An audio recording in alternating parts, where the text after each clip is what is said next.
The year is 1720. A small ship sits alone in the middle of the open ocean. It has no navy, no insurance company, no government coming to save it. It has only three things: a black flag, a small crew, and one mission: wake up alive tomorrow. And yet, when the most powerful navy in the world, the British Empire, set out to destroy them, some pirates survived for years.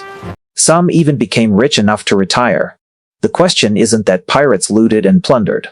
The question is, in a world where death waited on every side, how did these men survive? Today we're decoding the real survival blueprint of pirates: 3 threats, 3 layers, and 3 mistakes.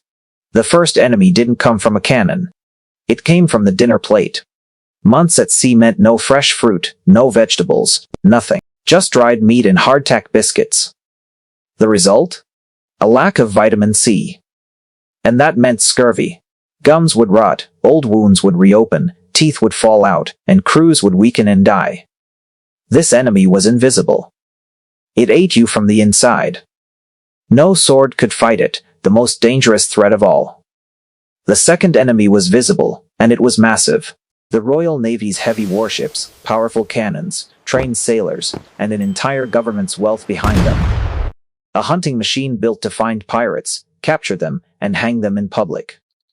A pirate ship never had the resources a navy fleet had. This fight was never fair. It was never even close. The third enemy was the most dangerous of all. It came from within. 50 to 100 men, trapped for months, rations low, madness creeping in. Mutiny, their own crew turning on their own captain. In the middle of the ocean, whoever won became the law. Scurvy from inside, the navy from outside, and the crew ready to explode. Surviving all that wasn't a miracle, it was a system. Pirate ships were perhaps the world's first working democracies. Every ship had a code, a written law the crew voted on. Even the captain was bound by that same code. Loot was divided equally, decisions were made by vote. The captain held absolute power only during battle. This wasn't just fairness, it was a survival tool. When every man has an equal stake, the reason to mutiny shrinks. Pirates had one of the world's first insurance systems. Lose an arm in battle? You got extra gold, lose an eye. A separate bonus, lose a leg. Another bonus. Sailors stopped holding back in battle, knowing they'd be taken care of. A frightened sailor is useless. A sailor who trusts the system fights with everything he has. The third layer was avoiding the fight altogether.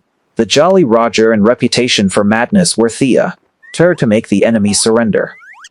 Even in a real battle, even winning, the ship breaks, men die, cargo is destroyed. The biggest win is the one where there's no fight at all.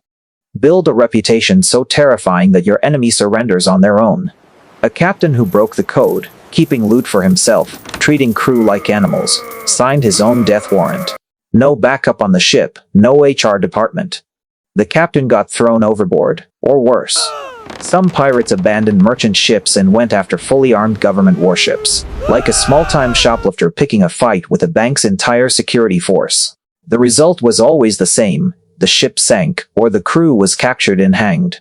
The third mistake, anchoring at a port with no escape plan. The crew relaxes, then Navy ships close in with nowhere to run. A smart pirate always planned his exit before he ever walked in. The real secret was never the loot, it was a system. Keep your crew strong from within, scare your enemy from without, never miscalculate your own strength. The captain who mastered all three became a legend. The one who didn't became just a name in a shipwreck record. The ocean doesn't forgive. Only the system survives.